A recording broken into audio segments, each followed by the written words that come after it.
Hello everyone, welcome you all my YouTube channel Automac engineer channel पर आप सभी का मैं दिल से स्वागत करता हूं।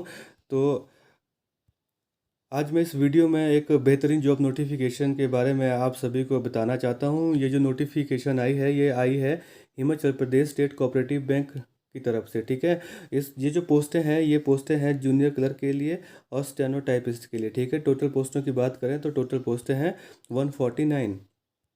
और आप इन पोस्टों को कैसे फिलअप कर सकते हैं?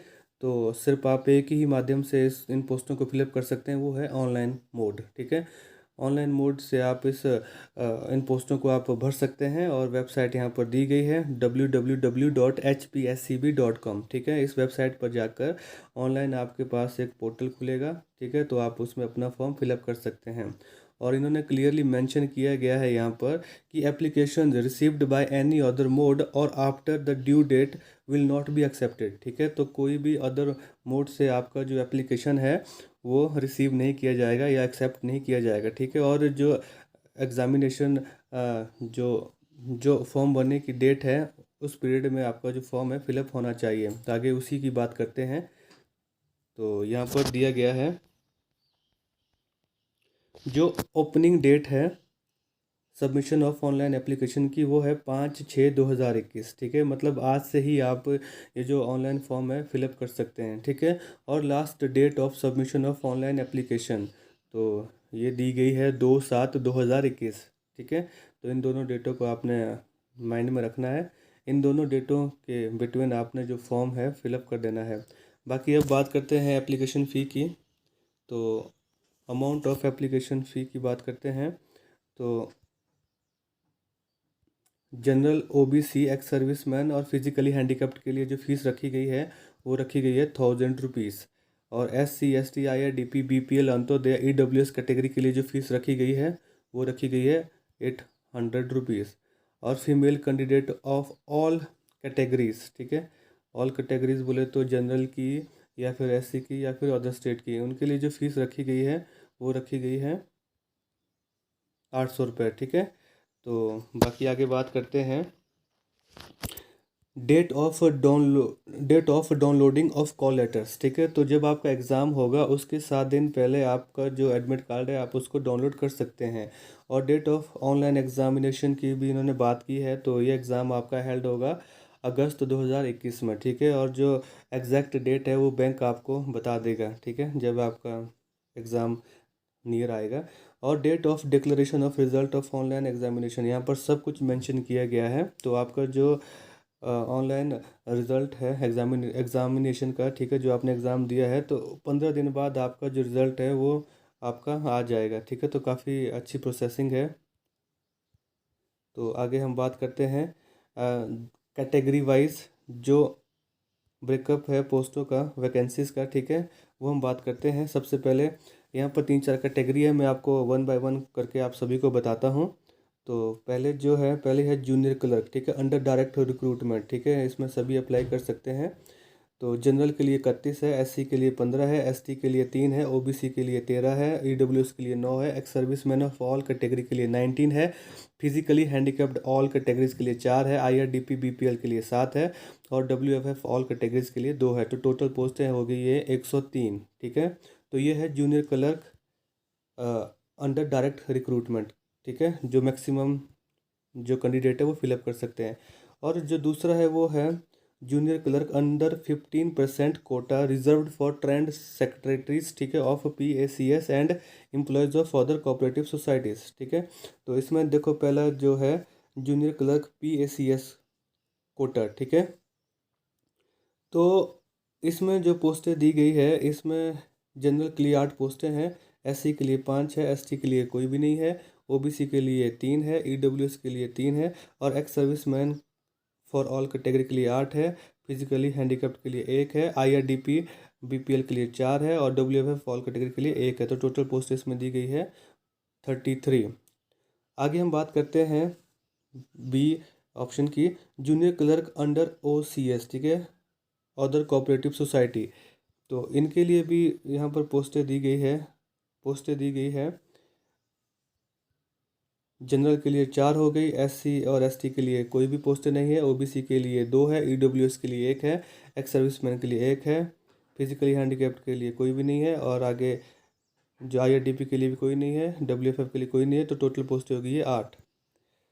तो आगे स्टेनोटाइपिस्ट की बात करते हैं। स्टेनोटाइपिस्ट के लिए टोटल पोस्टें है यहाँ पर 5 दी गई है, ठीक है। तो कुल मिलाकर जो ग्रैंड टोटल हुआ इन पोस्टों का वो है 149। तो आप देख सकते हैं। आगे हम बात करते हैं, ये ब्रेकअप है, एक बार इन्होंने फिर से इनको मेंशन करवाया गया है। मैं आपको वही पॉइंट बताऊंगा जो आपके काम के हैं, ठीक है। आगे यहाँ पर एजुकेशन क्वालिफिकेशन पोस्ट वाइज हम बताएंगे। जो पोस्ट वाइज एसेंशियल क्वालिफिकेशन रहने वाली है वो क्या क्या है। पहले हम बात करते हैं जूनियर क्लर्क की, ठीक है, डायरेक्ट रिक्रूटमेंट कोटा के लिए। तो education qualification for junior clerk direct recruits के लिए आपकी जो एजुकेशन क्वालिफिकेशन है वो होनी चाहिए आपकी 10+2 विद 50% मार्क्स, ठीक है। अगर आप ग्रेजुएट है या पोस्ट ग्रेजुएट है तो भी चलेगा, कोई दिक्कत नहीं है, लेकिन मिनिमम क्वालिफिकेशन आपकी 10+2 आपकी होनी चाहिए, ओके। और उसमें आपके 50% मार्क्स होने चाहिए, ठीक है। आगे लिखा गया है, provided that the candidates should have passed matriculation and 10+2 from any school institution situated within Himachal Pradesh, the condition shall however not apply to bonafide Himachalis. तो ये कहने का मतलब है जितने भी रिजर्व्ड कैंडिडेट है हिमाचल प्रदेश के, ठीक है, जैसे SC हो गया, ST हो गया, OBC हो गया, तो ये जो नियम है ये उन्हीं के लिए लागू होगा। उन वो बोनाफाइड हिमाचली होने ही चाहिए, ठीक है, उनको मेंशन करना पड़ेगा। अदरवाइज़ कोई ज़रूरत नहीं है मेंशन करने की जो UR कैंडिडेट है, ठीक है। ये आपने ध्यान रखना है। आगे जो सेकंड पॉइंट है जूनियर क्लर्क, ठीक है, PACS के लिए जो PACS वाला कोटा है, ठीक है। तो जैसे PACS का मतलब हुआ प्राइमरीली एग्रीकल्चरल, ठीक है, क्रेडिट सोर्स। तो इसमें इनके लिए जो क्वालिफिकेशन रखी गई है, इनके लिए भी जो क्वालिफिकेशन है वो रखी गई है 10+2 विद 50% मार्क्स, चाहे वो ग्रेजुएट आपने की हो चाहे पोस्ट ग्रेजुएट की हो, कोई दिक्कत नहीं है। और जो बोनाफाइड हिमाचली मेंशन करना पड़ेगा उनको जो किसी रिजर्व्ड कैटेगरी में, ठीक है, चाहे SC हो, चाहे ST हो, चाहे OBC हो, ठीक है, यहाँ पर क्लियरली मेंशन बताया गया है। और बाकी आगे बात करते हैं इनके लिए जो एक इम्पोर्टेंट पॉइंट बताया गया है यहाँ पर, a minimum of continuous 5 year service as secretary as defined in rule 2(7) of HP cooperative society rules 1971 of primary agriculture credit society, ठीक है। और for candidate possesses graduate degree required experience shall be 3 years instead of 5 years, ठीक है। तो यहाँ पर जो secretary लगे हुए हैं तो उनके लिए जो एक्सपीरियंस, उनकी जो सर्विस होनी चाहिए 5 year की सर्विस होनी चाहिए, ठीक है। और जिसने ग्रेजुएट की है तो उनके लिए 3 year का जो एक्सपीरियंस रिक्वायर्ड किया गया है, ये आपने याद रखना है। और बाकी हम आगे बात करते हैं जूनियर क्लर्क अंडर, ये जो अदर कोऑपरेटिव सोसाइटी की बात की है यहाँ पर, junior clerk other cooperative society quota के लिए, इनके लिए भी जो क्वालिफिकेशन है सेम रखी गई है 10+2 और 50% मार्क्स होने चाहिए, और ये कंडीशन भी सेम रखी गई है।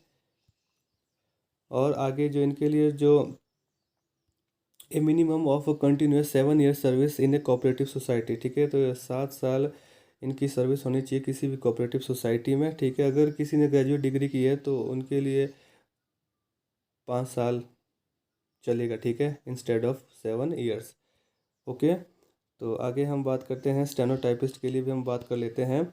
स्टेनोटाइपिस्ट में जो क्वालिफिकेशन है वो भी सेम मांगी गई है, 10+2 होनी चाहिए विद 50% मार्क्स, चाहे आपने ग्रेजुएट किया हो चाहे कुछ भी किया हो, आगे कोई दिक्कत नहीं है। और ये वाली कंडीशन भी सेम है, ठीक है। आप बोनाफाइड हिमाचली होने चाहिए तब अगर आप रिजर्व कैटेगरी के हो, अदरवाइज़ कोई दिक्कत नहीं, ठीक है। और फिर हम आगे बात करते हैं, इसमें 2-3 कंडीशनें इंपॉर्टेंट है। Also pass in shorthand with a speed of 80 words per minutes in English and 70 words per minutes in Hindi in the skill test to be conducted by the bank, ठीक है। Also pass in typewriting examination with a speed of 40 words per minute in English and 30 words per minute in Hindi typewriting in the skill test, ठीक है, to be conducted by the bank. ये condition stenotypist के लिए है। तो दोनों कंडीशनें आपने जो आपकी फुलफ़िल होनी चाहिए। आगे हम बात करते हैं पैटर्न ऑफ ऑनलाइन एग्जामिनेशन की। ठीक है, पैटर्न ऑफ ऑनलाइन एग्जामिनेशन के देखो, इनके दो एग्ज़ाम होंगे, एक होगा प्रीलिमिनरी एग्जामिनेशन और एक होगा मेन एग्जामिनेशन। तो प्रीलिमिनरी एग्जामिनेशन सभी के लिए कॉमन रहेगा। ठीक है, चाहे वो डायरेक्ट रिक्रूटमेंट वाले होंगे, चाहे वो PACS वाले होंगे, चाहे वो OCS वाले होंगे। ठीक है, चाहे वो स्टेनोटाइपिस्ट होंगे। तो जो एग्ज़ामिनेशन जो प्रीलिमिनरी होगा उसमें पूछे जाएंगे आपके 30 क्वेश्चन पूछे जाएंगे इंग्लिश लैंग्वेज के, और न्यूमेरिकल एबिलिटी के पूछे जाएंगे 35 क्वेश्चन, रीजनिंग एबिलिटी के पूछे जाएंगे 35 क्वेश्चन। तो टोटल क्वेश्चन हो गए 100, टोटल मार्क्स हो गए 100, और ड्यूरेशन हो गया इसका 60 मिनट, मतलब 1 घंटा। 1 घंटे में आपको 100 क्वेश्चन करने होंगे। ठीक है, तो ये जो प्रीलिमिनरी एग्जामिनेशन होगा आपका, ये आपका क्वालिफाइंग नेचर का होगा। ठीक है, इसके मार्क्स आपके फाइनल मेरिट लिस्ट में आपके नहीं जुड़ेंगे। ठीक है, तो एक बात आप और यहाँ पर नोट कर लें। ठीक ठीक है, candidates up to 10 times of vacant post in junior clerk, ठीक है, जूनियर क्लर्क कैटेगरी, और 20 times of vacant post in stenotypist के लिए। ठीक है, तो कहने का मतलब ये है कि जैसे आप प्रीलिमिनरी आप मतलब क्वालिफाई कर देंगे तो 10 टाइम स्टूडेंट्स को आपके मेन एग्ज़ाम के लिए निकाला जाएगा। और अगर हम स्टेनोटाइपिस्ट की बात करते हैं तो उसमें 20 टाइम्स पर पोस्ट आपको मेन एग्जामिनेशन के लिए निकाला जाएगा। अब बात करते हैं यहाँ पर फेज़ 2 मेन एग्जामिनेशन की। ठीक है, ये जो मेन एग्जामिनेशन की मैं बात कर रहा हूँ, ये है जूनियर क्लर्क डायरेक्ट रिक्रूटमेंट।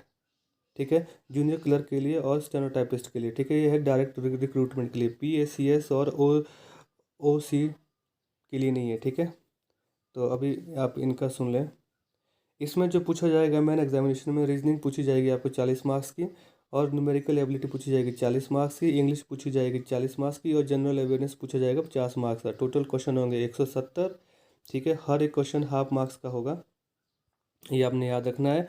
और टोटल आपको टाइम दिया जाएगा 120 मिनट, मतलब 2 घंटे दिए जाएंगे आपको। ठीक है, तो जो जनरल अवेयरनेस वाला पोर्शन है, general awareness will also include 25% question about Himachal Pradesh general knowledge. तो कहने का मतलब है 50 में से 25 क्वेश्चन होंगे हिमाचल प्रदेश के, ये आपने याद रखना है। और ये जो कंडीशन है किसके लिए है, यहाँ पर मैंने आपको बताया था, ये कंडीशन है जूनियर क्लर्क डायरेक्ट रिक्रूटमेंट और स्टेनोटाइपिस्ट के लिए। अब हम बात करते हैं for the post of junior clerk under society quota. ठीक है, PACS और OCS के लिए। तो इनके लिए जो होगा reasoning, numerical ability, English, general awareness सभी सेम है, लेकिन यहाँ पर थोड़ा सा चेंजेस है इनको। जनरल अवेयरनेस में out of 50 question of general awareness 25 question will be from banking including cooperative banking, and 25 question will include question on general awareness. ठीक है, and question about Himachal Pradesh general knowledge. तो यहाँ पर इनके जो सिलेबस है थोड़ा सा चेंजिंग करवाई गई है सिर्फ जनरल अवेयरनेस में, ये आप देख सकते हैं।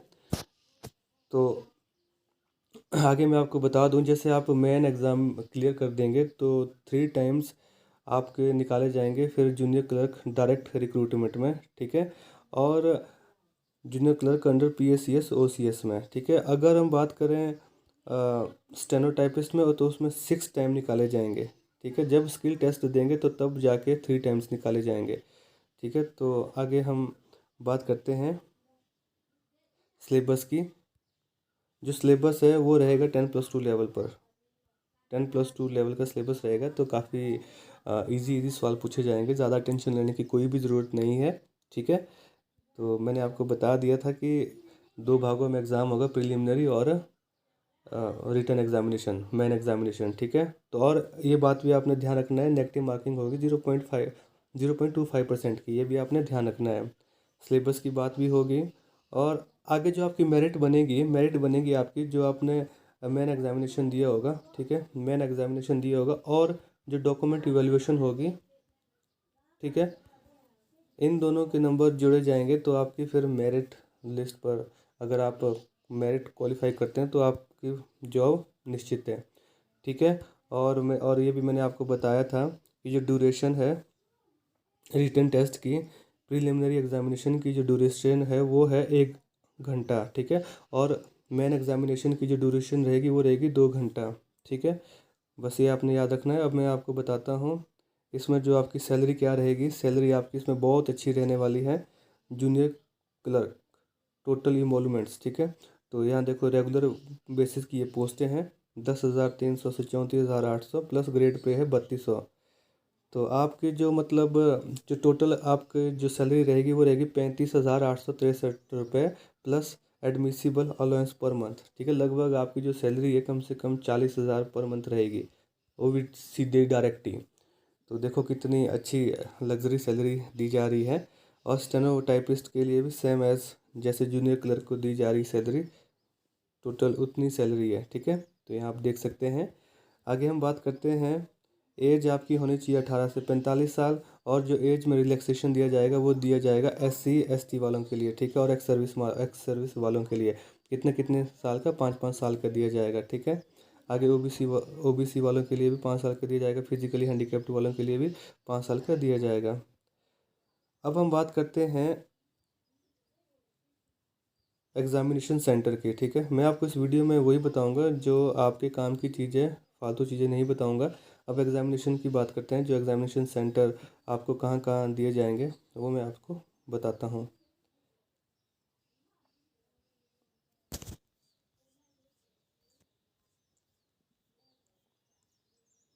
यहाँ आप देख सकते हैं एग्जामिनेशन सेंटर।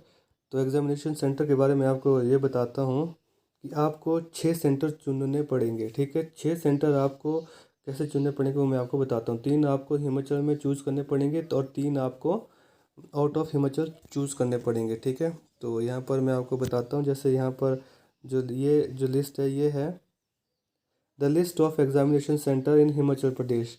तो ये देखो, ये सेंटर है, यहाँ पर 9 सेंटर एग्जामिनेशन के, बिलासपुर, हमीरपुर, कांगड़ा, कुल्लू, मंडी, शिमला, सिरमौर, सोलन, ऊना। तो इन 9 में से आपको 3 सेंटर चुनने पड़ेंगे हिमाचल प्रदेश के। और यहाँ पर दूसरी जो लिस्ट दी गई है, the list of examination centre outside of Himachal Pradesh.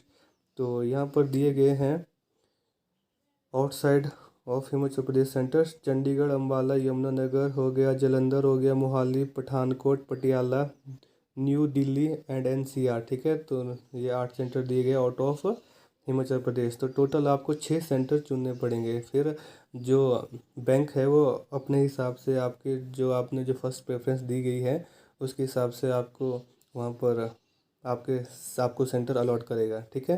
तो इसमें ज़्यादा घबराने वाली ज़रूरत है नहीं है, क्योंकि जो आपने हिमाचल प्रदेश में सेंटर मेंशन किए होंगे, आपके जो एग्ज़ाम है वहीं पर कंडक्ट करवाया जाएगा, ठीक है। तो इसमें आप टेंशन लेने की कोई बात नहीं है। तो बाकी जब आप कोई भी एग्ज़ाम देंगे, चाहे वो मेन एग्ज़ाम देंगे, चाहे वो आप प्रिलिमिनरी एग्ज़ाम देंगे, तो आपको कोई भी TADA नहीं दिया जाएगा, ठीक है। तो ये था इस नोटिफिकेशन के बारे में। काफ़ी अच्छी नोटिफिकेशन आई है, तो आप आज से ही फॉर्म फिलअप कर सकते हैं। तो चलिए, इस वीडियो में बस इतना ही। बाकी आगे जो कोई भी इंफॉर्मेशन आती है किसी भी नोटिफिकेशन के बारे में तो मैं आपको बता दूंगा, ठीक है। तो चलिए, मिलते हैं नेक्स्ट वीडियो में। Thank you.